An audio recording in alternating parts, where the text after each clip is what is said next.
আজ শেয়ার করব একদম নতুন পদ্ধতিতে মুসুরির ডাল দিয়ে মাছের ডিমের রেসিপি, যেটা দিয়ে ভাত, রুটি, পরোটা সমস্ত কিছুই একদম ছোট থেকে বড় পরিবারের সকলেই চেটেপুটে খেয়ে নেবে।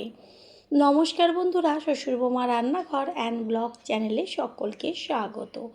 তাহলে কি করে তৈরি করব সেটাই দেখে নেওয়া যাক। প্রথমেই এইখানে নিয়েছি একটা বাটির মধ্যে মুসুরির ডাল। এবার মুসুরির ডালটাকে অনেকটা পরিমাণ জল দিয়ে প্রায় 30 মিনিট মতন ভিজিয়ে রাখবো। ডালের মধ্যে বেশি করে জল দিয়ে দিয়েছি। এবার এটা ভিজুক, একটা ঢাকনা দিয়ে ঢেকে দেব। অন্যদিকে আমি এইখানে নিয়েছি মাছের ডিম, আর মাছের ডিমটাকে ভালো করে জল পাল্টে পাল্টে ধুয়ে নিয়েছি। এবার হাত দিয়ে ভালো করে মাছের ডিমটাকে চটকে নেব। মাছের ডিমের থেকে একটা আষ্টে গন্ধ আসে, অনেকে সেইটা পছন্দ করে না। তবে আজ আমি যেই পদ্ধতিতে তৈরি করব একদমই কোনো রকম আষ্টে গন্ধ লাগবে না। তার জন্য সম্পূর্ণ ভিডিওটি দেখতে হবে। ভালো করে মাছের ডিমটাকে চটকে নিয়েছি। এটা এইভাবে থাক। এবার হাতটা ধুয়ে নিয়ে তারপরে 30 মিনিট আগে যে ডালটা জলে ভিজিয়ে রেখেছিলাম কত সুন্দর ফুলে গেছে। এবার এটাকে 5 থেকে 6 বার জল পাল্টে পাল্টে ধুয়ে জলটাকে ফেলে দিয়ে এবার সম্পূর্ণ ডাল একটা মিক্সিং জারের মধ্যে দিয়ে দিচ্ছি।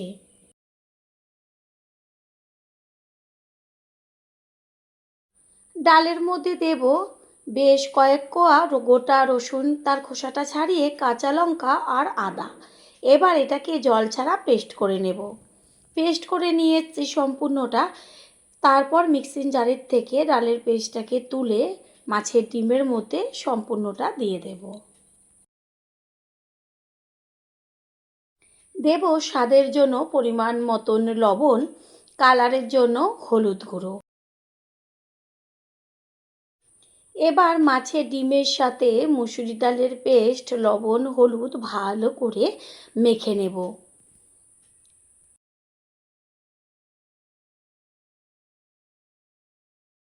মেখে নেওয়া হয়ে গেছে, এটাকে সাইডে সরিয়ে রাখবো। তারপর হাতটা ধুয়ে গ্যাসের ওভেনে একটা কড়াই বসিয়ে কড়াইটাকে ভালো করে গরম করে নিয়েছি। তারপর দিয়ে দিচ্ছি সর্ষের তেল। তেলের মধ্যে দিয়ে দিলাম 1 চা চামচ পরিমাণ কালো জিরে আর একটা শুকনো লঙ্কা। ফোড়নটা সুন্দর একটা ভাজা গন্ধ বেরোচ্ছে, এই পর্যায়ে ছড়িয়ে দিয়েছি 1/2 চা চামচ মতন হলুদ। হলুদ দেওয়ার সাথে সাথে এর মধ্যে দিয়ে দিচ্ছি কুচিয়ে নেওয়া পেঁয়াজ। এইখানে বড় সাইজের একটা পেঁয়াজ ব্যবহার করেছি, আর যদি মাঝারি সাইজের পেঁয়াজ ব্যবহার করেন তবে দুটো দেবেন। তারপর ভালোভাবে তেলের মধ্যে পেঁয়াজটাকে ভেজে নেব। পেঁয়াজ দেওয়ার সাথে সাথে দিয়ে দিচ্ছি ডুমো ডুমো করে বড় করে কেটে নেওয়া আলু। এই রেসিপিতে আলুটা দিলে ভীষণ ভালো টেস্ট হয়, আর যদি কারোর আলু খাওয়া বারণ থাকে তবে আলুটা স্কিপ করবেন। তবে রেসিপিটা তৈরি করার পদ্ধতি একই থাকবে। এবার আলু আর পেঁয়াজ একই সাথে ভাজা হবে। দেব 1 চা চামচ পরিমাণ লবণ। লবণটা দিলে পরে পেঁয়াজ আর আলুটা তাড়াতাড়ি নরম হয়ে যাবে। ভালো করে লবণটাকে সব কিছুর সাথে মিশিয়ে নেব। এদিকে আলুটা ভাজা হোক, অন্যদিকে গ্যাসের অন্য ওভেনে আমি একটা ফ্রাই প্যান বসিয়েছি। এবার ফ্রাই প্যানটা গরম করে নিয়ে তারপর এর মধ্যে একদম অল্প পরিমাণ সর্ষের তেল, মানে এখানে 2 চা চামচ পরিমাণ তেল আমি ব্যবহার করেছি। তারপর আস্তে করে ওই যে ডিমটা মেখে রেখেছিলাম মুসুরির ডাল দিয়ে, সেটাকে সম্পূর্ণটা ফ্রাই প্যানের উপরে দিয়ে দেব। তারপর খুন্তি দিয়ে বেশ চারদিকে সমান করে একদম যে গোলা রুটি করা হয় ঠিক সেরকমভাবে সমান করে দেব। চারদিকটা একদম সুন্দরভাবে খুন্তির পেছন দিয়ে সমান করে দেব। তারপর গ্যাসের ফ্লেম লোতে থাকবে, এটা সুন্দরভাবে ভাজা হতে থাকবে। আর এদিকে আলুটাকে একটু ওপর নিচ করে নেড়েচেড়ে নেব। তারপরই এর মধ্যে দিয়ে দেব 1.5 চা চামচ পরিমাণ রসুনের পেস্ট। আলুর সাথে রসুনের পেস্টটা ভালোভাবে ভাজতে হবে। আর এই রসুনের পেস্টটা কখন দেবেন? যখন দেখবেন আলুটা 50%-এর উপরে সিদ্ধ হয়ে গেছে, ঠিক সেই সময়ই রসুনের পেস্টটা দিতে হবে। আমি আলাদাভাবে আলুটা ভেজে নিতেই পারতাম, তবে তেল এতে বেশি লাগতো। যে কোনো সবজি হোক না কেন বা মাছ মাংস, প্রত্যেকটা জিনিসই আমাদের প্রত্যেকেরই খাওয়া খুবই প্রয়োজন, কারণ প্রত্যেকটা জিনিসের আলাদা আলাদা গুণ থাকে। তবে পরিবারের কেউ যেই সবজি বা যেই মাছ পছন্দ করে না, সেই সবজি বা সেই মাছটা একটু ভিন্নভাবে যদি রান্না করে দেওয়া হয়, আমার মনে হয় তারা সকলেই চেটেপুটে খেয়ে নেবে। রসুনের থেকে সুন্দর একটা ভাজা গন্ধ বেরোচ্ছে। এই পর্যায়ে এর মধ্যে দিয়ে দিয়েছি 1 চা চামচ পরিমাণ আদার পেস্ট। আদার পেস্টটা একইভাবে, গ্যাসের ফ্লেম তো লোতেই আছে, ভালো করে ভেজে নেব। আলু এই যে ভাজা হচ্ছে, এই পর্যায়ে আলু একদম সিদ্ধ হয়ে গেছে, আর এদিকে মাছের ডিমটাও সুন্দরভাবে ভাজা হয়েছে। দেখাই যাচ্ছে যে ফ্রাই প্যান থেকে ছেড়ে চলে এসছে। আলুটাকে এবার একটু ওপর নিচ করে নেড়ে চেড়ে দেবো, কারণ আদা আর রসুনের পেস্ট রয়েছে, নিচটা পুড়ে যেতে পারে। এর মধ্যে দিয়ে দেব কুচিয়ে নেওয়া টমেটো। আলুটা যখন দেখবেন সিদ্ধ হয়ে গেছে তখনই টমেটোটা ব্যবহার করবেন। টমেটোটাকে মিশিয়ে নিয়ে তারপর এটা হতে থাক। দেব 1 চা চামচ পরিমাণ ধনের গুঁড়ো আর 1 চা চামচ পরিমাণ জিরের গুঁড়ো, কালারের জন্য হলুদ গুঁড়ো। আমি এইখানে আর কোনো রকম কাশ্মীরি লঙ্কার গুঁড়ো ব্যবহার করব না, কারণ আমি আলাদাভাবে পাকা লঙ্কা একটু পেস্ট করে রেখেছিলাম, সেই লঙ্কার পেস্টটাই এর মধ্যে দিয়ে দেব। যে যেমন ঝাল খাবেন সেই অনুযায়ী ঝালটা ব্যবহার করবেন। ভালোভাবে মশলাটাকে কষিয়ে নেব। মশলাটা কষানো হতে থাক, অন্যদিকে যে ডিমটা ভাজা হচ্ছে এটা এবার নাবিয়ে নেব। সুন্দরভাবে ভাজা হয়ে গেছে, এপিট ওপিট করে ভেজে নিয়েছি। দুই পিঠই খুব সুন্দরভাবে ভাজা হয়েছে, আর এটা শুধুও খেতে খুব ভালো লাগে। তবে আমি এইটা একটু অন্যভাবে রান্না করব। এবার একটা ছুরি দিয়ে ভালো করে পিস পিস করে কেটে নেব। বেশ বরফি আকার করে কাটবো, যে যেমন সাইজের কাটবেন নিজেদের পছন্দ মতন কেটে নেবেন। পুরনো বন্ধুদের সবসময় আমাদের পাশে এইভাবে ভালোবেসে থেকে এগিয়ে নিয়ে যাবার জন্য অনেক অনেক ভালোবাসা। মশলা কষিয়ে নেওয়া হয়ে গেল, সুন্দর একটা মিষ্টি গন্ধ বেরোচ্ছে। এই সময় এর মধ্যে দিয়ে দেব 2-3টে চিড়ে নেওয়া কাঁচা লঙ্কা। পাকা লঙ্কা তো পেস্ট করেই দিয়েছি। এবার উষ্ণ গরম জল গ্যাসের ফ্লেম হাই করে দিয়ে দেব। জলের পরিমাণটা অবশ্যই বেশি দেবেন। জলের পরিমাণ যদি বেশি না দেন তাহলে খেতে কিন্তু ভালো লাগবে না, কারণ ঝোলের মধ্যে যখন ডিমটা দেব তখন সমস্ত ঝোল ডিমে টেনে নেবে। সেই কারণে জলের পরিমাণ বেশি দিতে হবে। কিছুক্ষণের জন্য একটা ঢাকনা চাপা দিয়ে দেব, আর আলু তো ভাজাতেই সিদ্ধ হয়ে গেছে। 3 থেকে 4 মিনিট বাদে কড়াইয়ে ঢাকনাটা সরিয়ে দিয়ে তারপরে একটু ঝোলটাকে নেড়েচেড়ে দেব। আর আলু একটা চেক করে দেখিয়ে দিচ্ছি, সম্পূর্ণ আলু সুন্দরভাবে গলে গেছে। একটু চেক করে নিয়েছিলাম লবণের প্রয়োজন, সেই কারণে 1 চা চামচ পরিমাণ লবণ দেওয়া হলো। লবণটাকে মিশিয়ে নেব। তারপরই ঝোলের মধ্যে দিয়ে দেব ভেজে নেওয়া মাছের ডিমগুলো। দেখতে কত সুন্দর লাগছে দেখতে। প্রথমবার যারা আমাদের চ্যানেল ভিজিট করছেন তাদের আন্তরিক শুভেচ্ছা ও অনেক ভালোবাসা। আমাদের রেসিপিগুলো যদি ভালো লেগে থাকে সাবস্ক্রাইব করে দেওয়ার অনুরোধ রইল, ও পাশে থাকা বেল আইকনে ক্লিক করলে পরবর্তী ভিডিওগুলো সবার আগে আপনাদের কাছে পৌঁছে যাবে। দেখতেই পাওয়া যাচ্ছে যে কতখানি পাতলা ঝোল রয়েছে। এই ঝোলটা অর্ধেকের বেশি টেনে যাবে। যে যেখান থেকে ভিডিওটি দেখছেন অবশ্যই কমেন্টের মাধ্যমে জানাবেন। আপনাদের ধন্যবাদ জানাতে পারলে সত্যিই আমরা অনেক অনেক খুশি হব।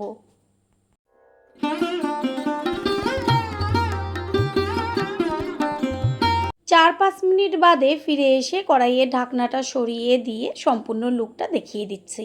কত সুন্দর লাগছে দেখতে, আর এটা কিন্তু একদমই মাছের ডিমের থেকে কোনো রকম আষ্টে গন্ধ আসবে না। সমস্ত কিছুর ব্যালেন্সটা ঠিক রাখার জন্য দিয়ে দিচ্ছি 1/2 চা চামচ পরিমাণ চিনি। রেসিপি তৈরি হয়ে গেছে। এবার এর মধ্যে দিয়ে দেব 1 চা চামচ পরিমাণ গরম মশলার গুঁড়ো। গরম মশলার গুঁড়োটা দিয়ে গ্যাসটা অফ করে দেব।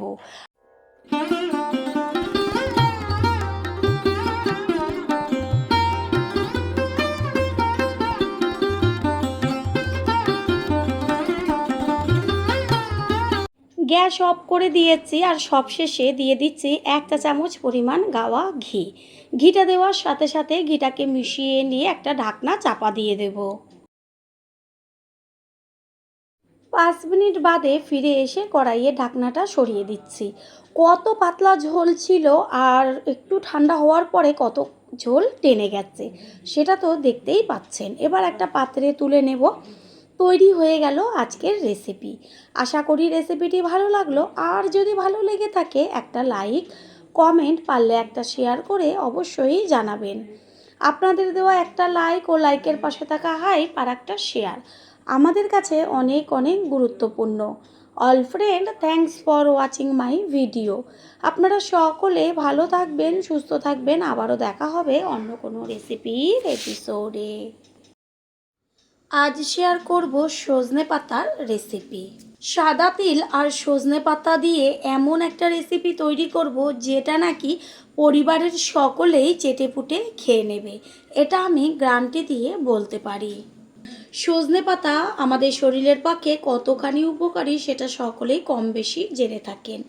সব থেকে বড় একটা উপকারিতা হলো উচ্চ রক্তচাপ নিয়ন্ত্রণ করে, আর রক্ত পরিষ্কার করতে সাহায্য করে, রোগ প্রতিরোধক ক্ষমতা বৃদ্ধি করে, চোখের দৃষ্টিশক্তি বৃদ্ধি করে, শরীরের ক্লান্তি দূর করে। সেই কারণে প্রত্যেকেরই সজনে পাতাটা খাওয়া প্রয়োজন। নমস্কার বন্ধুরা, শ্বশুরবৌমা রান্নাঘর অ্যান্ড ব্লগ চ্যানেলে সকলকে স্বাগত। তাহলে রান্নাটা কি করে তৈরি করব সেটাই দেখে নেওয়া যাক। প্রথমেই এইখানে সজনে পাতা নিয়েছি, আর সজনে পাতা ডাল সমেত রয়েছে। এবার ডালের থেকে সমস্ত পাতাগুলো আলাদা আলাদা করে ছাড়িয়ে নেব। ডালটা ধরে এক হাত দিয়ে টান দিলেই পাতাগুলো সব চলে আসে। সমস্ত পাতাগুলো ডালের থেকে ছাড়িয়ে নিয়েছি। এবার একটা ঝাঁকির মধ্যে ঢেলে তারপর ভালোভাবে ধুয়ে নেব, কারণ পাতায় অনেক রকম পোকা থাকে। সেই কারণে কিছুক্ষণ জলের মধ্যে চুবানো থাকলে পরে পোকাগুলো বেরিয়ে আসবে। তারপর 3 থেকে 4 বার ভালো করে ধুয়ে নিয়ে ফিরে আসছি। আগের থেকে জলটা ভালো করে ঝরিয়ে নিয়েছি, তারপর একদম ছোট ছোট করে কেটে নিয়ে ফিরে এসেছি। এবার গ্যাসের ওভেনে কড়াই বসিয়ে তাতে দিয়ে দিয়েছি জল, আর যে কেটে নেওয়া শাকটা সেটা সম্পূর্ণটা জলের মধ্যে দিয়ে দিয়েছি। গ্যাসের ফ্লেম হাই করে দেব, আর এর মধ্যে দিয়ে দেব 1/2 চা চামচ পরিমাণ লবণ। লবণটাকে মিশিয়ে নেব, আর বেশ ভালো করে জলের সাথে ভাপিয়ে নিতে হবে। তাড়াতাড়ি শাকটা সিদ্ধ হয়ে যাবার জন্য একটা ঢাকনা চাপা দিয়ে দেব। যে কোনো রান্নায় যদি আমরা একটু ভিন্নভাবে রান্নার চেষ্টা করি, দেখবেন পরিবারের সকলেই রান্নাটা চেটেপুটে খেয়ে নেবে, আর ওই যে প্রতিদিনের বা মাঝে মাঝে তৈরি করার একঘেয়েমিটাও চলে যাবে। শাকটা সুন্দরভাবে নরম হয়ে গেছে। সজনে পাতা যেহেতু একটু শক্ত ধরনের হয়, সেই কারণে প্রথমে একটু ভাপিয়ে নিয়েছি। একদম নরম হয়ে গেছে, আর ওই যে জলটা রয়েছে এটাকে ফেলে দিয়ে নিই। ওই কড়াইটাই ভালো করে ধুয়ে কড়াইটা গরম করে নিয়ে তারপরে দিয়ে দেব 1 চা চামচ পরিমাণ কালো সর্ষে, দিয়েছি একটা শুকনো লঙ্কা আর 1 চা চামচ পরিমাণ সাদা জিরে। তারপর দিয়ে দেব 2 চা চামচ পরিমাণ সাদা তিল। কালো সর্ষে, শুকনো লঙ্কা, সাদা জিরে আর এই সাদা তিল দিয়ে যদি মশলাটা করা হয়, এত সুন্দর একটা গন্ধ বেরোয়। ভালোভাবে গ্যাসের ফ্লেম লোতে রেখে একটু সময় নিয়ে সুন্দরভাবে ভেজে নিতে হবে। আর ভাজার সময় দেখবেন চারদিক একদম সুন্দর একটা গন্ধে মমা করছে, বেশ ধোয়া উঠছে, আর এটা লাল লালও হয়ে গেছে। খেয়াল রাখবেন যেন পুড়ে না যায়। এবার এটা যেহেতু ভাজাটা হয়ে গেছে, এটাকে একটা পাত্রে ঢেলে নিয়ে তারপর ঠান্ডা হওয়ার পরে গুঁড়ো করে নেব। ভাজাটা কত সুন্দর হয়েছে সেটা দেখাই যাচ্ছে। গ্যাসের ওভেনে ওই কড়াইটাই বসিয়ে তাতে দিয়ে দিচ্ছি সর্ষের তেল। আর যে কোনো শাক রান্নার ক্ষেত্রে সর্ষের তেলটা ব্যবহার করলেই ভীষণ টেস্টি হয়। দিয়েছি একটা শুকনো লঙ্কা 2 টুকরো করে। দেব বড় চামচের 1/2 চা চামচ পরিমাণ 5 ফোড়ন। তারপর ফোড়নটাকে ভালো করে ভেজে নেব। ফোড়নের থেকে সুন্দর গন্ধ বেরোলে এইখানে দিয়ে দিচ্ছি থেতো করে নেওয়া রসুন। এখানে আমি 10-11 কোয়া রসুন থেতো করে দিয়েছি। আর শাকে একটু থেতো করা রসুনটা একটু বেশি দিলে পরে খেতে ভালো লাগে। রসুনটা দেখছেন যে হালকা ভাজা হয়েছে, এই পর্যায়ে এর মধ্যে দিয়ে দিয়েছি কুচিয়ে নেওয়া পেঁয়াজ। এখানে আমি বড় সাইজের একটা পেঁয়াজ ব্যবহার করেছি। শাকের পরিমাণ অনুযায়ী পেঁয়াজটাকে ব্যবহার করতে হবে। পেঁয়াজ আর রসুন এবার একসাথে ভাজা হবে। আর তাড়াতাড়ি পেঁয়াজটা মজে আসার জন্য দিয়ে দিচ্ছি হাফ চা চামচ পরিমাণ লবণ। লবণটাকে মিশিয়ে নেব। পেঁয়াজ অর্ধেকটা মতো ভাজা হলে এর মধ্যে দিয়ে দেব ছোট ছোট করে কেটে নেওয়া দুটো লঙ্কা। আমি মশলার মধ্যে একটা শুকনো লঙ্কা ভেজে দিয়েছি আর ফোড়নে দিয়েছি, আর এখানে দুটো কাঁচা লঙ্কা ব্যবহার করেছি। তারপর দিয়ে দেব ছোট ছোট করে ডুমো করে কেটে নেওয়া আলু। আলুটাকে আগে তেলে আলাদাভাবে ভেজে নেওয়াই যেত, তবে আমি প্রত্যেকটা রান্নাতেই চেষ্টা করি কিভাবে অল্প তেল ব্যবহার করে টেস্টি রেসিপি তৈরি করা যায়। যদি আলু আলাদাভাবে ভাজা হতো তাহলে আরও আলাদা এক্সট্রা তেল লাগতো, সেই কারণে পেঁয়াজের সাথে দিয়ে দিয়েছি। হলুদ ভালোভাবে সব কিছুর সাথে মিশিয়ে নিয়ে গ্যাসের ফ্লেম লো টু মিডিয়াম করে আলুটাকে ভেজে নিতে হবে। আর আলুটা একটু সময় নিয়ে ভাজতে হবে, কারণ ভাজাতেই যেন সিদ্ধ হয়ে যায়। আর যেহেতু একদম ছোট ছোট করে দেওয়া রয়েছে, সেই কারণে সিদ্ধ হতে একদমই বেশি সময় লাগবে না। একটা ঢাকনা চাপা দিয়ে দেব।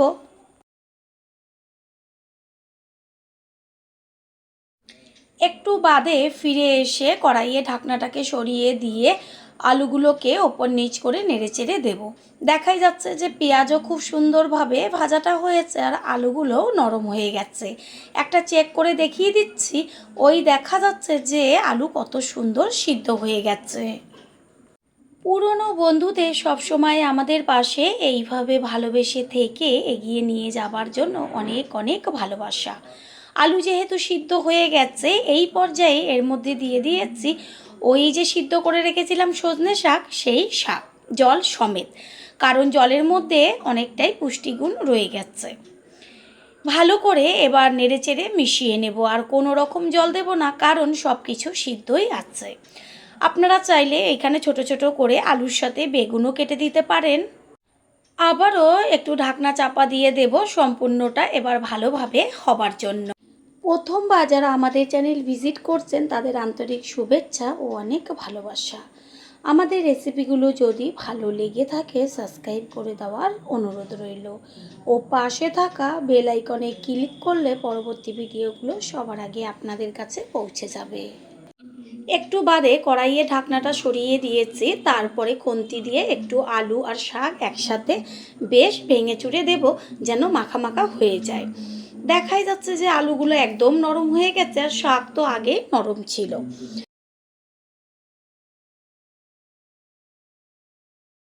শাক একটু চেক করে নিয়েছি লবণের প্রয়োজন কি না। লবণ প্রয়োজন, সেই কারণে ছোটো চামচের হাফ চা চামচ পরিমাণ লবণ দেওয়া হলো। লবণটা দিয়ে মিশিয়ে নেব ভালো করে। এখানে ওই যে প্রথমে মশলাটা করে নিয়েছিলাম সেটাকে গুঁড়ো করে রেখেছি। এবার শাক যেহেতু হয়ে এসছে, এই পর্যায়েই ওই গুঁড়ো করা মশলাটা সম্পূর্ণটাই দিয়ে দেব।